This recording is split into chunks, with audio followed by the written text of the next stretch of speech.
দুনিয়াতে এই মোবাইলের ভার বহন করা যত সহজ, আখেরাতে এর দায়ভার বহন করা তার চেয়ে অনেক কঠিন হতে পারে।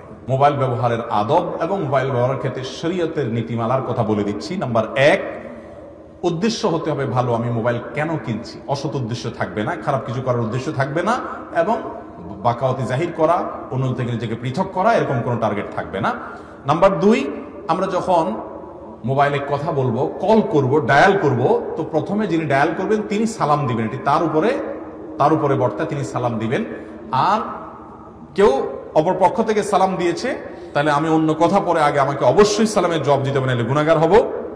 হ্যালো টেলো এগুলা বললেও পরে বলেন, আগে সালাম দিবেন। নাম্বার 3, মোবাইল ব্যবহার করার ক্ষেত্রে আমরা যখন কথাবার্তা বলবো, অপ্রয়োজনীয় কথা বলবো না, এবং অহেতুক দরকারি কথা বলতে গিয়ে অনেক বেশি সময় নষ্ট করবো না। বিশেষ করে যখন কোনো কথা কাটাকাটি, গন্ডগোল, ফাসাদ হতে যাবে, সাথে সাথে